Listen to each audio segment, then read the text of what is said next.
Ebyokusabira Pastor GIDEON Mulinde biwanvuye kakati nnono mukyala we omuzungu Alemedddeko ategeezezza nti nno tekinnaggwa omwami we alina okuzuukira. Nkubuuzaako gy'osinzidde, weebale nnyo, weebale ddala okuva n'ogobera enteekateeka zaffe. Nkugamba kola ekintu kimu bwe kiti, erabika ng'osubscribinga ate twongere okukutuusaako ensonga ez'omuzinzi bwe waweza omuggundu yonna gy'osinzidde. Kaakati wakati nga we twakusuubiza okukolera okufeffetta wakati wano munda mu ggwanga erya Uganda oba n'emitala w'amayanja ku nsonga ezikwate kwegamba ezongedde okulabika nga zeerisa enkuuli, njagala okutegeezaako oluvannyuma lw'okufa okw'omusumba GIDEON Mulinde ow'Esseguku mutabani wa Apostle John Mulinde. Ono ensonga ze ez'okuzuukira njagala okutegeezaako nti nno zongedde okulabika nga zikwata wansi ne waggulu gwampuliriza naawe ndaba. Nga bwe twakutuusizaako ekyabadde Esseguku olunaku olw'omukaaga wakati ng'omusumba Robert Kayanja owa Rubaga Miracle Center akulembeddemu abasumba n'abakkiriza bonna okusabira GIDEON Mulinde agende mu maaso okulabika nga azuukira, nkutegeeza gwampuliriza naawe ndaba kino tekinnaba kulabika nga kiggwa. Bano bongeddemu giya wakati okulaba nga kino kye baasabye Katonda oba oliawo okwagala kwe kwongera okulabika nga kukolebwa. Musajja wa Katonda ono GIDEON Mulinde eyafiiridde ku myaka 29 ayongere okulabika oba oliawo ng'azuukira gwampuliriza naawe ndaba yonna gy'osinzidde. Twasobodde okutuusaako byonna n'olwekyo osobola okufinding out Ressurection service kubanga twabaddeyo butereevu okutuusaako ensonga nga bwe zaabadde, n'olwekyo weeri wano ku mukutu guno gwennyini osobola okunoonya n'olaba kiki ekyabaddeyo. Wano mukazi wa GIDEON Mulinde mukyala wattu bambi gwe baakamala naye obufumbo omwaka gumu gwokka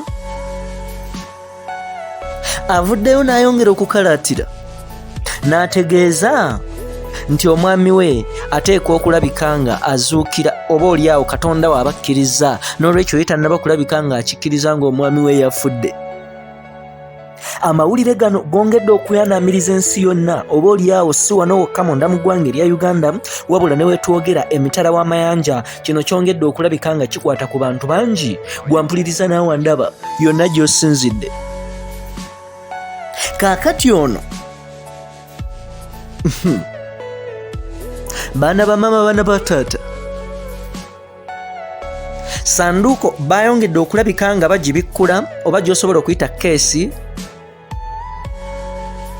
Omubiri gw'omugenzi tebaagusibye mu ngeri zino ze basiba abantu abafudde ne babatugga ne babakola biki, wabula baagwambaza bwambaza ngoye mu ngeri eri free n'okwegamba n'okuguwa space ng'oba oliawo Katonda nga akkiriza ne gugenda mu maaso n'okuzuukira okusobola okwetaaya mbagirawo nga tewali kintu kyonna kigukugira. Kaakati ono keesi ye nkutegeezezza baagiggudde, n'olwekyo singa Katonda akola ekyamagero n'alabika nga azuukira tewaliwo kukaluubirizibwa nti oba aziira oba ki, wabula ayimuka buyimusi n'alabika nga adda mu bulamu bw'ensi eno gwampuliriza naawe ndaba. Wabula embeera eno yayongedde okulabika nga ereetawo obunkenke obw'amaanyi mbagirawo ng'abasumba bagenze mu maaso n'okusaba. Omubiri gw'omugenzi gwampuliriza naawe ndaba gwagenze mu maaso okulabika nga gutuuyana ne gufuna ebbugumu eritali lya bulijjo. Era bassebo ne bannyabo fe ababadde wali okumpi twagenze mu maaso okulabika nga ate entiisa n'obunkenke bweyongera wakati ng'essuubi lyabadde ly'amaanyi ku mugenzi ono okulabika nga azuukira. Kaakati ono GIDEON Mulinde nsobola okutegeezaako yabadde wakuziikibwa lunaku lwa Sande, naye mbagirawo mukyala w'omugenzi yagenze mu maaso n'asaba mo extra 2 days okusobozesa okweyongera okusaba wali Esseguku omwami we oba oliawo asobole okulabika nga akomawo mu bulamu bw'ensi eno.